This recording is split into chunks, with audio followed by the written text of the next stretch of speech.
সবাই সুপ্রভা না, বুঝলেন? আমি রূপন্তী, কোনো সুপ্রভা নই। আপনার ভাগ্য ভালো এভাবে টেনে আনার জন্য আপনাকে আমি এখনো চড় মারিনি। ভালোই ভালোই কথা বলছি। উফ, এই মেয়ে বুঝে কম চিল্লায় বেশি। তোমার মুখটা একটু বন্ধ করবে তো নাকি? এইটুকু বুঝলে না কেন তোমাকে টেনে এনেছি? তখন সোজাভাবে টেনে আনলে কি তুমি আসতে? বরং কত প্রশ্ন হতো, সেই জন্য আনলাম। জুনায়েদের উত্তরে সন্তুষ্ট হলো না রূপন্তী। ভ্রু কুচকে তাকালো জুনায়েদের দিকে আরো এক ঝুড়ি প্রশ্নের সমাহার নিয়ে। আমাকে টেনে এনে কি লাভ আপনার?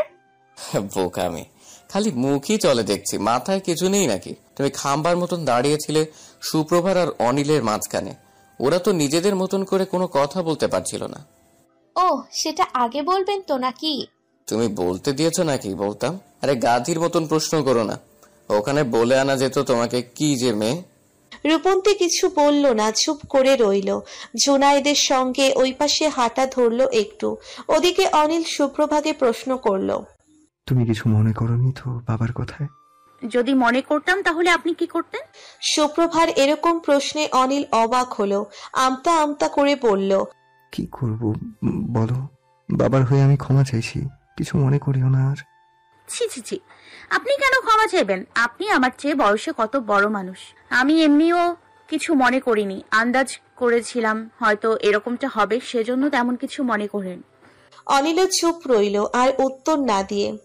সুপ্রভাও চুপ করে রইল। দুজনের ভিতর নীরবতা কাজ করছে, কেউ মুখ খুলে কথা বলছে না, যেন কথা বলতেই মানা। সুপ্রভাও আর চোখে অনিলের দিকে তাকাচ্ছে মাঝে মধ্যে, পুরোপুরি দৃষ্টি মেলে তাকাতে যেন লজ্জা লাগছে বেশ। নীরবতা ভেঙে অনিল কথা বলল, চলো তাহলে ভেতরে যাওয়া যাক। আপনার বাড়ির ভেতর? হ্যাঁ চলো, আমার মাকে দেখবে না? কিন্তু রূপা, ও যে কোথায় গেল আপনার বন্ধুর সাথে? চিন্তা করিও না, জুনায়েদের সাথে আছে রূপন্তী। তুমি ভেতরে চলো, জুনায়েদ ঠিক ওকে সামলে নেবে বেশ ভালো করে। সুপ্রভা ভিতরে গেল, আগেই বড় ড্রয়িং রুমে গেল অনিলের পিছু পিছু। সেখানে দাঁড়িয়ে রইল কিছুক্ষণ। এখানে দাঁড়িয়ে আছো কেন সুপ্রভা? চলো তোমাকে মায়ের রুমে নিয়ে যাই। মাকে এখানে পাবে না, মা এসব পছন্দ করে না। নেহাত বাবার বন্ধু বান্ধব আছে, সেজন্য ছোট্ট করে অনুষ্ঠান করেছে। সিঁড়ি বেয়ে সুপ্রভা অনিলের পিছু পিছু উঠে গেল। দরজা খুলে অনিলের মায়ের রুমে। অনিলের মা সুনেরা বেগম বিছানায় আধশোয়া হয়ে শুয়েছিলেন। ছেলেকে দেখতে পেয়েই উঠে বসলেন। মা, ও সুপ্রভা, যার কথা তোমাকে বলেছিলাম। রূপন্তীও এসেছে, ও নিচে জুনায়েদের সাথে গল্প করছে। অনিলের সুপ্রভাকে এভাবে পরিচয় করাতে দেখে লজ্জা লাগলো। অনিল সুপ্রভার সম্পর্কে তার মাকে কি বলেছে, অনিল সুপ্রভার সম্পর্কে তার মাকে কি বলেছে সেটা জানার জন্য মন আকুপাকু করছে। আসসালামু আলাইকুম আন্টি, কেমন আছেন? অনিলের মা সুনেরা বেগম হাসি মুখে সালামের জবাব দিলেন। বাহ, তোমাকে তো বেশ সুন্দর দেখতে। বড় কথা, এরকম সুন্দর করে পরিপাটি হয়ে এসেছো, দেখতেও কত সুন্দর লাগছে। তোমার নামের মতনই দেখতে সুন্দর তুমি। সুপ্রভা অনিলের মায়ের দিকে তাকিয়ে মুচকি হেসে জবাব দেয়, ধন্যবাদ আন্টি, আপনিও খুব সুন্দর। সেদিন আর নেই যে সুন্দর বলবে, বয়সের ছাপ পড়েছে চেহারাতে। যাক, তুমি বলেছো, এতেই আমি খুশি। তুমি বসো মা, তোমার জন্য নাস্তা পানি রোকেয়াকে দিয়ে আমি আনাচ্ছি। অনিলের মা রোকেয়াকে ডাক দিতেই রোকেয়া এসে হাজির।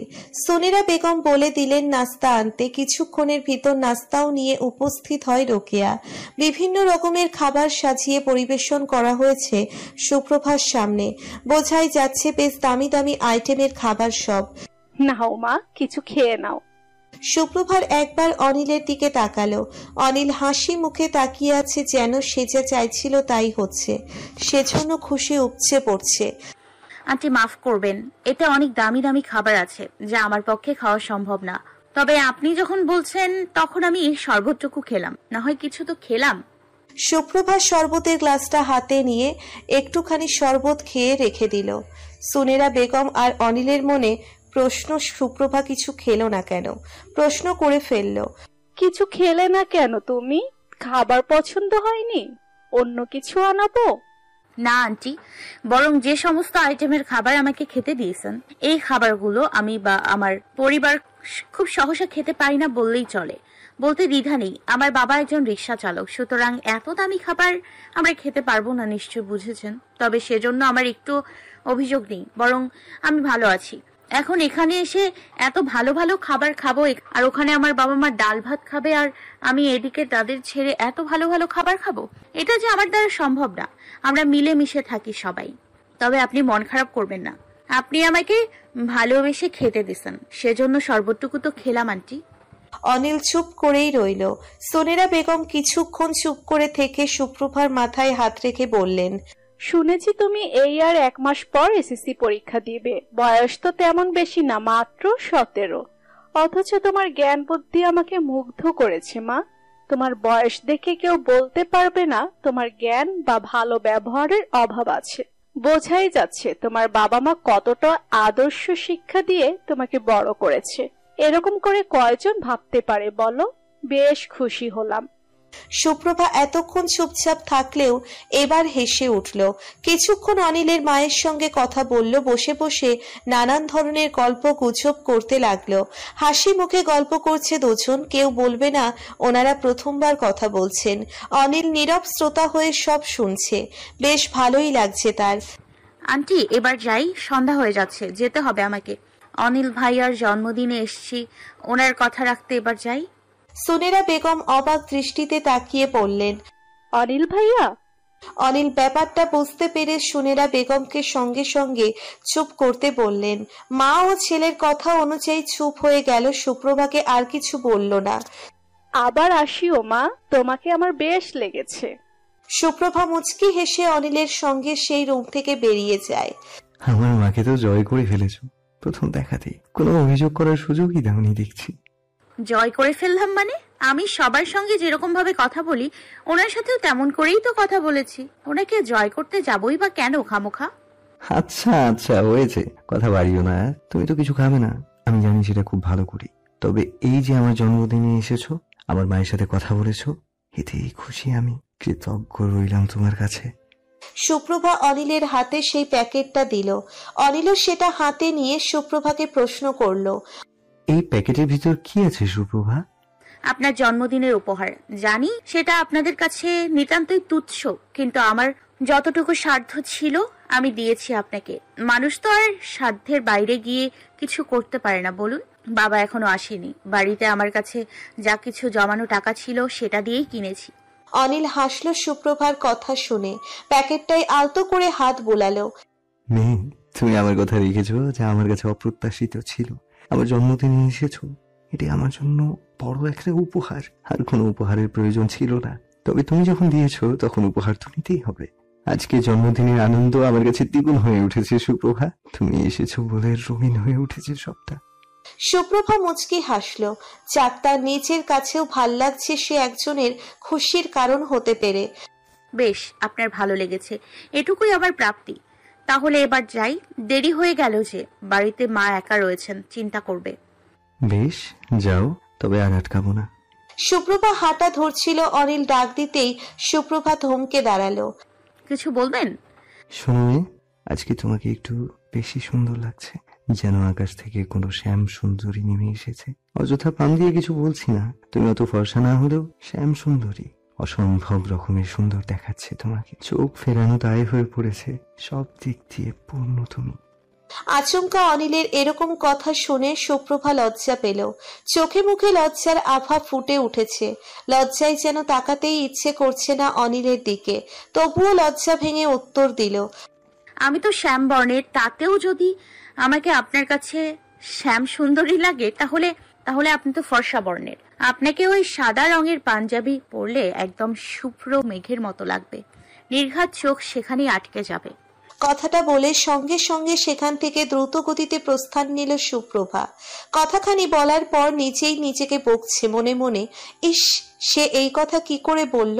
আজকাল মনের সাথে মুখও কন্ট্রোল করতে পারছে না দেখছি। ইস, কি লজ্জা আর লজ্জা। লজ্জার চোটে আর দ্বিতীয়বার অনিলের দিকে চোখ তুলে তাকানোর সাহসই করতে পারছে না। সুপ্রভার যাবার পানে অনিল তাকিয়ে হাসলো আনমনে। তবে কি বরফ গলতে শুরু করেছে একটু একটু করে? আজকের দিনটা যেন সুপ্রভা রঙিন করে দিয়েছে অনিলের। খোলা রাস্তায় পাশে রূপন্তীর জুতো হাতে দাঁড়িয়ে আছে জুনায়েদ। একটু দূরেই রূপন্তী এক হাত শাড়ির কুচি ধরে সেটা দেখে বেশ আওয়াজ করে হেসে উঠল। জুনায়েদের বিরক্তি বেড়ে গেল রূপন্তীর হাসি দেখে। বিরক্তিতে ভ্রু কুচকে রূপন্তীকে প্রশ্ন করল, ভ্যাটকানি বন্ধ করবে তুমি, নাকি তোমার জুতো সহ তোমাকে একদম ফিক্কা মেরে ফেলে দিব গেটের বাইরে? মেয়েটা তোকে অনিল ভাইয়া বলল কেন? তুই তখন ইশারা দিয়ে থামতে বললি আমাকে, নইলে আমি তখনই ওকে জিজ্ঞেস করতাম। অনিল মায়ের কোলে মাথা রেখে শুয়েছিল। সোনেরা বেগমের কথা শুনে মুচকি হাসল। মা, তুমিও না এত মন ভোলা কবে থেকে হলে শুনি? সুপ্রভার জন্য যে আমার মনে একটা অনুভূতি আছে, সেটা তো আমি আগে তোমার কাছে প্রকাশ করেছি। ও তো কিছুই জানে না, হয়তো বুঝতে পারে, অনুভব করে আমার একটা আলাদা টান আছে ওর জন্য। সে আর বুঝতে বাকি? নারী পুরুষের চোখের দৃষ্টির দিকে তাকালেই বুঝতে পারে কে তাকে কোন দৃষ্টিতে দেখছে। তুই তাকে ভালোবাসিস আর সেই দৃষ্টি বুঝি সে বুঝবে না, এমনটা হয় কখনো? ভালোবাসায় তাকানোর দৃষ্টি যে অন্যরকম হয়। সোনেরা বেগমের কথা শুনে অনিল কোল থেকে উঠে সোজা হয়ে মায়ের মুখোমুখি বসল। মা, তুই সত্যি আমার মা তো? মানে মনে হচ্ছে তুই আমার বন্ধু। এরকম করে ভালোবাসার কথা বলছো আমাকে? সোনেরা বেগম ছেলের কথা শুনে হাসলেন। আদুরে ভঙ্গিতে অনিলের মাথার চুলগুলো টেনে দিলেন আলতো করে। মা, যদি বন্ধুর মতন তোর সঙ্গে না মিশতাম তাহলে তুই এত কথা বলতে পারতিস আমাকে? পারতি না তো তাহলে? আমি তোর জন্মদাত্রী মা ঠিকই, কিন্তু বাবা মায়ের সঙ্গে সন্তানের একটা সুন্দর বন্ধুত্বপূর্ণ সম্পর্ক থাকা উচিত, যাতে সন্তানের কোনো কথা লুকাতে না হয় বাবা মায়ের থেকে। কারণ বিপদে বাবা মায়ের চেয়ে বড় বন্ধু হয় না, বুঝলি খোকা? একদম বুঝেছি মা। আমার ভাগ্য ভালো যে তোমার মতন একটা ভালো মা পেয়েছি আমি। খালি যত সমস্যা বাবাকে নিয়ে। বাবা যে কবে এই ছোট জাত উঁচু জাত এসব থেকে বেরিয়ে আসবে কে জানে। তোর বাবা পুলিশ অফিসার, বড় লোকদের সাথে থাকতে থাকতে মানুষটা ওরকম হয়ে গেছে রে খোকা। নইলে আমি চিনি ওনাকে, আগে এমন ছিল না। ইট পাথরের শহরে এসে মানুষটাই পুরো বদলে গেছে। তবে বদলেছে ঠিকই, কিন্তু আগে তো ছিল অন্যরকম, শুধু উপরে একটু আস্তর পড়েছে।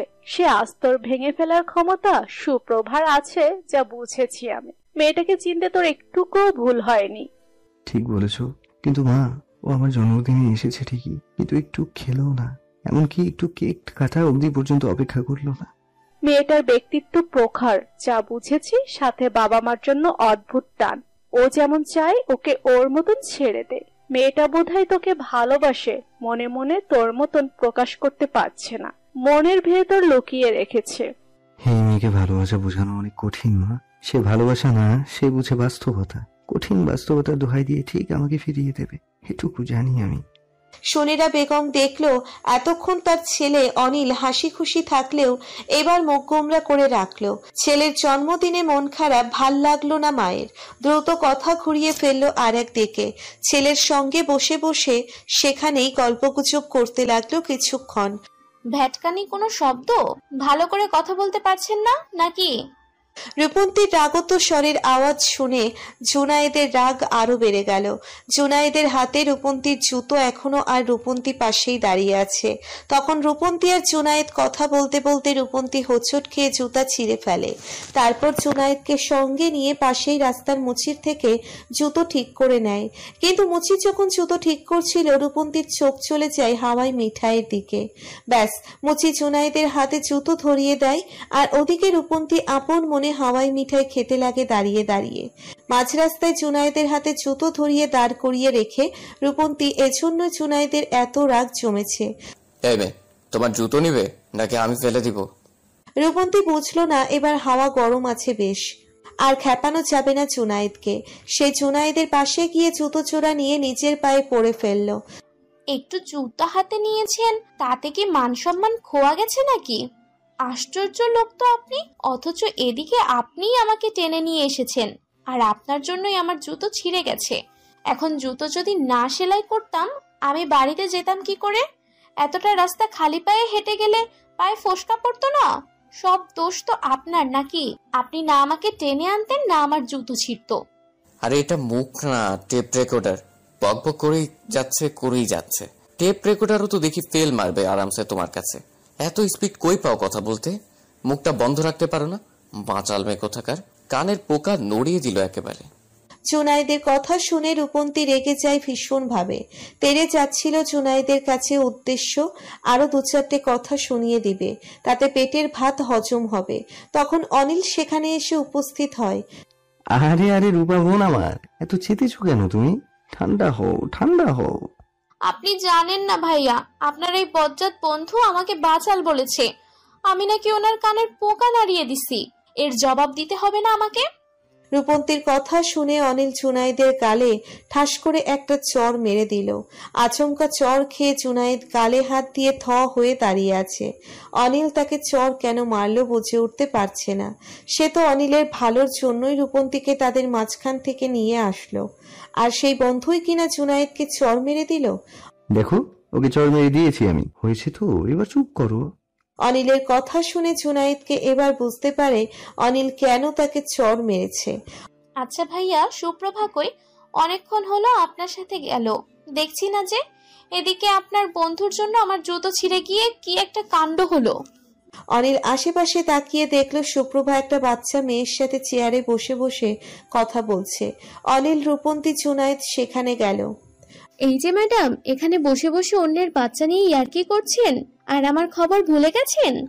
আরে রূপা, আমি তোর কাছে আসছিলাম, তখন এই বাচ্চাটা কাঁদছিল। আমি থামালাম বলে ওর মা আমাকে ধরিয়ে দিল। দেখলাম তুই খাচ্ছিস, সেজন্য আর তোকে বিরক্ত করিনি। হ্যাঁ সুপ্রভা, রূপন্তী, তোমরা খাবে না কিছু? রূপন্তী জবাব দেবার আগেই পাশ থেকে জুনাইদ বলে উঠল, এই বাঁচাল মেয়ে আবার না খেয়ে থাকে নাকি? বাপরে, কি যে বক বক করছিল। তুমি যেতে যেতে ওকে খেতে বসিয়ে দিয়েছিলাম আমি, যাতে মুখটা একটু বন্ধ থাকে ওর। 2 প্লেট বিরিয়ানি খেয়েছে বসে বসে, সাথে আবার একটু আগে হাওয়াই মিঠাইও খেতে গেছে। জুনাইদের কথা শুনে রূপন্তী তীক্ষ্ণ দৃষ্টিতে তাকালো, আবারও রেগে বলল, আপনি খাওয়ার খোটা দিলেন তো? ইচ্ছে করছে এখনই বমি করে সব উগড়ে দিয়ে আপনার গায়ে। রূপন্তীর রাগ দেখে সুপ্রভা রূপন্তীর মুখের হাত দিয়ে দিল। রূপন্তী ছাড়া কোনো শব্দ বলতে পারছে না। তুই আসলেই মুখটা একটু বেশি চালাস আমার বান্ধবী। আমি জানি তুই কি রকম। আর মুখ চালাতে হবে না, তোর মুখ বন্ধ করা দরকার। অনিল ভাইয়া, আমরা আসছি। অনিল খাবার জন্য সুপ্রভাকে পিছু ডাকছিল, কিন্তু সুপ্রভা রূপন্তীকে নিয়ে তাড়াহুড়ো করে বেরিয়ে যায়। রূপন্তী অতি কষ্টে সুপ্রভার হাত তার মুখ থেকে ছাড়ায়।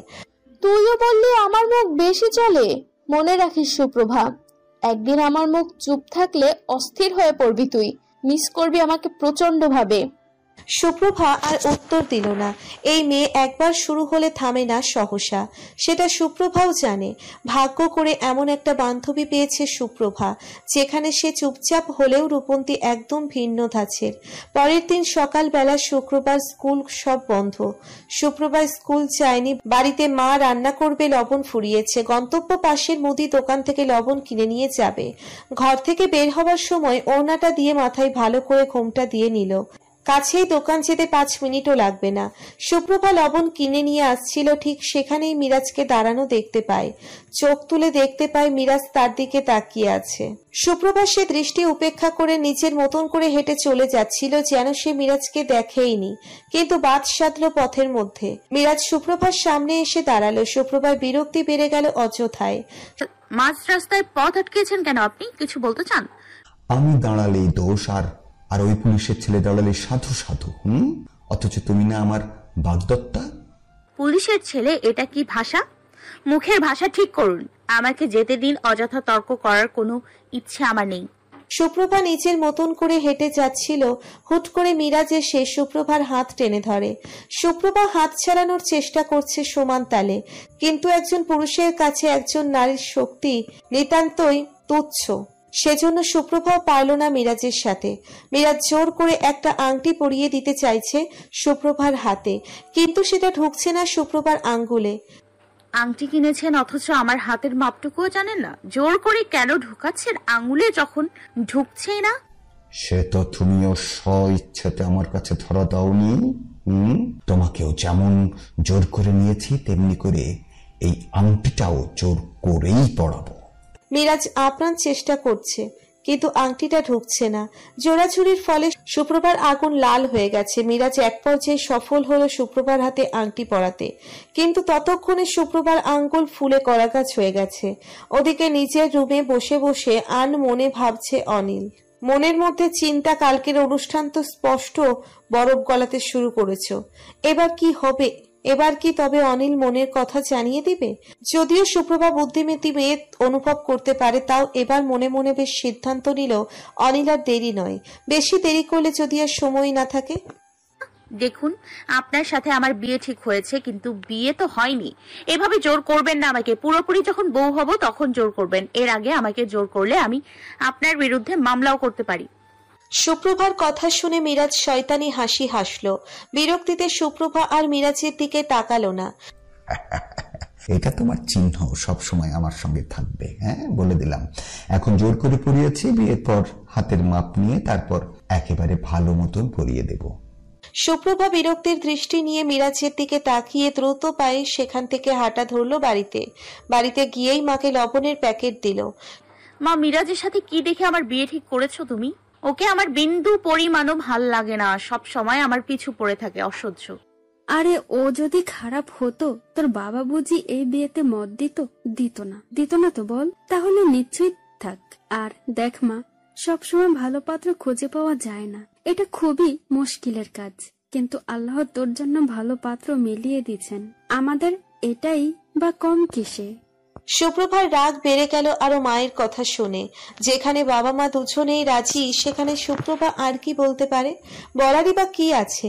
সে কি বলবে তার অবচেতন মন অনিল নামক ছেলেটির মায়ায় বাধা পড়েছে? যদিও বা বলে তাহলে কি হবে? কিছুই হবে না। অনিলের জায়গা আর তাদের জায়গা সম্পূর্ণ আলাদা। অনিল সোনার চামচ মুখে নিয়ে জন্মেছে, আকাশ পাতাল ফারাক। এই প্রেম শুরু করলেও এর পরিণতি যে শুধুই ঘোলাটে অন্ধকার লাগছে সুপ্রভার কাছে। সব প্রেমের যে পরিণতি হয় না, যে বাস্তবতা বড় কঠিন, সেই বাস্তবতা সুপ্রভার আবেগের কাছে তুচ্ছ। বিকেলবেলা অনিল জুনায়েদকে রেখেছে সুপ্রভার বাড়ির পাশে। অনিল সব ব্যাপারে একা একা গেলেও এই একটা ব্যাপারে যেন সাহস পেল না। সুপ্রভার সামনে গিয়ে কথা বলতে গেলে যেন কথা খুঁজে পায় না, অথচ অনিলের কত কথা বলতে বাকি সুপ্রভাকে নিয়ে। কাছে গেলে কিছুই বলতে পারে না। কালকে আমাকে চড় মেরেছিস, সেটা আমি এত সহজে ভুলে গেছি ভাবছিস? ভুলিনি নেহাত, তুই আমার বন্ধু, সেজন্য না এসে পারলাম না। অনিলের ঘোর কাটে চুনাইদের কথা শুনে। আরে কি ভাই, রূপন্তী বাচ্চা মেয়ে, তুই কোনো বাচ্চা? ও টেপ রেকর্ডারের মতো বক বক করে, আর তুই এখন কি করছিস? একটা চড় মেরেছি, তার জন্য এরকম করা লাগবে? চুপ কর বলছি। জুনায়েদ চুপ করে গেল। অনিল একদম সুপ্রভার বাড়ির সামনে দিয়ে লুকিয়ে দাঁড়িয়ে আছে। অনিলের মা বাড়িতে, বাবা বাড়িতে নেই, কিন্তু সুপ্রভার মা বাড়িতে আছে ঠিকই। অনিলের ভয় হতে লাগলো সে সুপ্রভাকে এবার কি করে ডেকে আনবে। না, ব্যাপারটা যেমন দৃষ্টিকটু দেখাবে তেমনি সুপ্রভা রেগেও যাবে। ফলাফল অপেক্ষা করা ছাড়া আর কোনো দ্বিতীয় অপশন খুঁজে পেল না অনিল। আরে ভাই, চুপ করে আছি, আর কতক্ষণ দাঁড়িয়ে থাকবো এভাবে? তার চেয়ে বরং সুপ্রভা কালকে স্কুল যাবে না, তখন বলিস ওকে তোর মনের কথা। না, তখন ও সময় থাকে না, তখন বলতে পারবে না, যা বলার এখনই বলতে হবে। অনিল দেখলো একটা মেয়ে এদিক দিয়ে হেঁটে যাচ্ছে, বাচ্চা একটা মেয়ে। উপায়ন্তর না পেয়ে অনিল সেই বাচ্চা মেয়েটাকে দাঁড় করাতে জুনায়েদ চেঁচিয়ে উঠল। আরে ভাই, কি করছিস? এখন তো বাচ্চা চুরির কেসে ফেসে যাবো দেখছি। তুই যা শুরু করেছিস, এই বাচ্চাটাকে ছাড় বলছি, নইলে পাবলিক এসে গণপিটুনি দিবে আমাদের। জুনায়েদ, তুই চুপ করবি, নইলে একটা চড় দিব তোকে, কথা বলতে পারবি না আর। জুনায়েদ চুপ হলো। অনিল বাচ্চাটাকে 100 টাকার একটা নোট দিল। বাবু, সুপ্রভাকে চিনো তুমি? বাচ্চাটা মাথা নাড়িয়ে হ্যাঁ বলতেই অনিলের মুখে হাসি ফুটে উঠল। আচ্ছা, সুপ্রভাকে ডেকে গিয়ে বলবে অনিল ডেকেছে। আর শোনো, পাশে সুপ্রভার মা থাকলে কিছু বলবে না, কেমন? যদি কাজটা ঠিক করে করতে পারো তাহলে এই 100 টাকা তোমার, কেমন? বাচ্চাটা হাসি মুখে অনিলের কথা শুনে চলে যায়। অনিল আর জুনায়েদ অপেক্ষা করতে থাকে। একটু পরে সুপ্রভা বেরিয়ে আসে। সুপ্রভা বেরিয়ে এসে অনিলের চোখের দিকে তাকায়। কেন ডেকেছেন আমাকে? কোনো দরকার আপনার? দরকার আছে সুপ্রভা, তোমার সাথে কথা বলবো করেও বলা হচ্ছে না। তুমি স্কুলে যাও, তখন তোমার সময় থাকে না, কিন্তু আমার কথাগুলো বলা জরুরি। সুপ্রভা বুঝে গেল অনিল তাকে ঠিক কি কথা বলতে এসেছে। মুহূর্তের মধ্যে নিজেকে শক্ত করে নিল সুপ্রভা। না, তাকে নরম হতে দেওয়া যাবে না, কিছুতেই কঠিন হতে হবে চরমভাবে। তার আগে আমি আপনাকে কিছু বলতে চাই। এই যে আমার হাতে এই আংটিটা দেখছেন? হ্যাঁ দেখছি তো, কিন্তু সুপ্রভা তোমার আঙ্গুল তো কেমন লাল হয়ে আছে, মনে হচ্ছে কেউ জোর করে তোমাকে এটা পরিয়ে দিয়েছে। শুনুন, তবে কালকে আমাকে পাত্রপক্ষ দেখতে এসেছিল, আর সেখানেই তাদের কথাবার্তা পাকা হয় একেবারে। এই কয়েক সপ্তাহ পরেই আমার বিয়ে হবে। আর এই যে আংটিটা দেখছেন, এটা আমার হবু স্বামী পরিয়ে দিয়েছে আমাকে। আপনার ধারণাই ঠিক, আংটিটা আমার আঙ্গুলে লাগতে চাইনি, কিন্তু এনেছে যখন পড়তে তো হবেই, তাই না বলুন? কথাগুলো বলতে গিয়ে সুপ্রভার গলা ধরে আসছে, কান্না পাচ্ছে ভীষণ করে, নিজেকে দুর্বল লাগছে, কিন্তু নিজের দুর্বলতাকে প্রকাশ না করে শক্ত হয়ে দাঁড়িয়ে রইল। ওদিকে অনিল এক বুক আশা নিয়ে এসেছিল, সে আশা সুপ্রভার কথা শুনে চুরমাচুর হয়ে গেল। একটা গোলাপ এনেছিল সুপ্রভার জন্য, লাল গোলাপ, ভালোবাসার প্রতীক। সেই গোলাপ দিয়েই ভেবেছিল সুপ্রভাকে ভালোবাসার কথা জানাবে, কিন্তু সুপ্রভার কথা শোনা মাত্রই অনিলের হাত থেকে গোলাপটা পড়ে যায়। অনিল একদৃষ্টিতে তাকিয়ে আছে সুপ্রভার দিকে, মেনে নিতে পারছে না যেন। সমস্ত খুশি, আনন্দ, আশা সব একটা কথাতেই শেষ হয়ে গেল। সুপ্রভা মাথা নিচু করে আছে, অনিলের চোখের দিকে তাকানোর সাহস নেই, তাকালেই যেন তার ভিতরে লুকানো অনুভূতিটা আর আটকে রাখতে পারবে না। কিন্তু তাকে কঠোর হতে হবে চরমভাবে, যা হবার নয় সেটা নিয়ে এগোনোর কোনো মানেই নেই। শুধু শুধু কষ্ট তো পাবেই, সাথে ধনী গরিবের একটা অদৃশ্য দেওয়ালের জন্য অবমানিতও হতে হবে। তার বাবা এতদিন রিক্সা চালালেও গর্বের সাথে মাথা উঁচু করে বেঁচেছিল, সেই মাথা নত হবে তার মেয়ের জন্য? এটা সুপ্রভা হতে দিতে পারবে না, সেজন্য কষ্ট নিচে পাবে তাও ভালো। তবে কালকে যে আমার জন্মদিনে গেলে, কেন গিয়েছিলে কাল? তখন কেন কিছু বলনি? এক ঠান্ডা শীতল কণ্ঠে অনিল সুপ্রভাকে কথাগুলো বলল। জুনায়েদ অনিলের পাশেই দাঁড়িয়ে আছে, আপাতত পরিস্থিতিতে কিছু বলবার সাহস করছে না। সুপ্রভা কি বলবে বুঝতেই পারছে না, সে কি করে সত্যিটা বলবে। কালকে ওই ঘটনার পর তার নিজেরও অনিলকে দেখতে খুব ইচ্ছে হচ্ছিল। সবসময় সব সত্যি বলতে নেই যে। এমনি আমি তো না করেছিলাম, রূপা বাড়িতে এসেছিল সেজন্য আর না করতে পারিনি। রূপন্তীর জন্য এসেছো? দয়া করেছো আমাকে সুপ্রভা। আপনি তো জানতেন আমাকে দেখতে আসবে, বলেও ছিলাম। কালকের দিন তারিখ পাকা হলো, অবাক হওয়ার তো কিছু নেই বলুন। আপনি আমার সাথে বন্ধুত্ব করতে চেয়েছেন, যেটা কখনোই হবার নয়। বন্ধুত্ব? ব্যাস এটুকুই? তোমাকে যে আমি বুদ্ধিমতী মেয়ে ভাবতাম, একটা ছেলে একটা মেয়ের দিকে কোন দৃষ্টিতে থাকায় এটা অন্তত তুমি বুঝতে পারোনি। এ কথা বলিও না আমাকে, এটা বিশ্বাসযোগ্য না সুপ্রভা। তুমি বুঝতে পারোনি আমি ভালোবাসি তোমাকে, তোমার প্রতি আমি অন্যরকম কিছু অনুভূতি ফিল করি, এগুলো তুমি বুঝতে পারো না সুপ্রভা। ভালোবাসি আমি তোমাকে, ভালোবাসি। শেষোক্ত কথাটা অনিল সুপ্রভার দিকে তাকিয়ে বেশ জোরেই বলল। সুপ্রভা ভয়ে কেঁপে উঠল। অনিলের সোজা সাপটা ভালোবাসার স্বীকারোক্তি, যেটা চাইলেই দুজনের ভিতর আনন্দ নিয়ে আসতে পারত, সেই স্বীকারোক্তি সুপ্রভার মনে ভয় ধরিয়ে দিল। সে বুঝেছে অনিল তাকে ভালোবাসে, ভালোবাসার অনুভূতি যে সে বুঝেছে, আর বুঝেছে বলেই অনিলকে দূরে সরিয়ে রেখেছে। দেখুন, আমি কিছু জানলেও পরিবর্তন হবে না, আর না জানলেও না। আপনার আমার পথ সম্পূর্ণ আলাদা, আপনার সাথে আমার যায় না। শুধু শুধু কথা বাড়াবেন না, লোকজন চলে আসবে, চলে যান আপনি। আমি তোমাকে ভালোবাসি, এটা আমার শেষ কথা। আমি তোমার সঙ্গেই থাকবো, যা কিছু হয়ে যাক না কেন। ভালোবাসি যে তোমাকে, এত সহজে ছাড়বো না মৃত্যুর আগ পর্যন্ত। এই ভালোবাসার কোনো পরিণতি নেই। আপনি আবেগ বোঝেন, ভালোবাসা বোঝেন, আমি বুঝি বাস্তবতা, কঠোর বাস্তবতা, যার মধ্যে দিয়ে আমি বড় হয়েছি। সেই কঠোর বাস্তবতার কাছে ভালোবাসা নামক কোনো বস্তুর জায়গা নেই। তার উপর আপনাকে ভালোবাসার দুঃসাহস তো নেই, আপনার ভালোবাসা গ্রহণ করা অসম্ভব। অনিল সুপ্রভার কথা শুনে কিছুক্ষণ চুপ করে রইল। সুপ্রভা আবারও বলতে লাগলো, জুনায়েদ ভাই, আপনি চলে যান ওনাকে নিয়ে। সামনেই আমার বিয়ে, আর বেশি দেরি নেই। আমি চাই না কোনো ঝামেলা হোক। জুনায়েদ কি করবে কিছু বুঝতে পারছে না, সে পড়েছে গ্যারাকলে, না পারছে কিছু বলতে, না পারছে কিছু করতে। কিছুক্ষণ এভাবেই কেটে গেল, সুপ্রভাও আর কিছু বলছে না। হঠাৎ করেই অনিল পাশে থাকা দেওয়ালে সজোরে নিচের হাতে আঘাত করলো। হাতের আঙ্গুল ছিলে রক্ত পড়ছে, তাতে কোনো প্রক্ষেপই নেই অনিলের। সে নিথর দৃষ্টিতে কেবল সুপ্রভার দিকে তাকিয়ে আছে। সুপ্রভা তাকালো অনিলের দিকে, বোঝাই যাচ্ছে খুব কষ্ট হচ্ছে অনিলের। একি, আপনি আঘাত করছেন কেন? নিজেকে কষ্ট পাবেন তো। সুপ্রভা অনিলের হাত ধরে ফেলল। সুপ্রভা খেয়াল করে দেখল তার নিজের হাতে কয়েক ফোঁটা পানি। উপরে তাকাতেই দেখতে পেল সেই পানির উৎস অনিলের চোখ। অনিল কাঁদছে। কথায় আছে পুরুষ মানুষ সহসা কাঁদে না, কিন্তু অনিল কাঁদছে।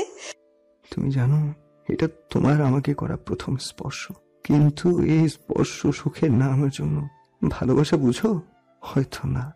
বাস্তবতার ভিড়ে হয়তো তোমার মনটা সত্যি পাষাণ হয়ে গেছে।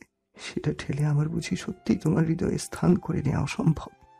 সুপ্রভা বিনিময়ে কিছু বলল না। বলার মতন উত্তর যে তার নেই। সুপ্রভার অনিলকে বলতে ইচ্ছে হলো, হৃদয়ে স্থান নতুন করে কি নেবেন? হৃদয় যে তার মানুষকে নিজেই খুঁজে নেয়। যে হৃদয়ে তাকে ঘিরে অনুভূতি থাকে, সেখানে আমাদের কারোর হাত থাকে না। কিন্তু মনের কথা মনেই রেখে দিল, বলতে পারল না আর। বাস্তবতা আসলেই কঠিন। এই কঠিন বাস্তবতার দেওয়াল ডিঙিয়ে সুপ্রভা তার আবেগ অনুভূতিকে ঠাঁই দিতে পারল না।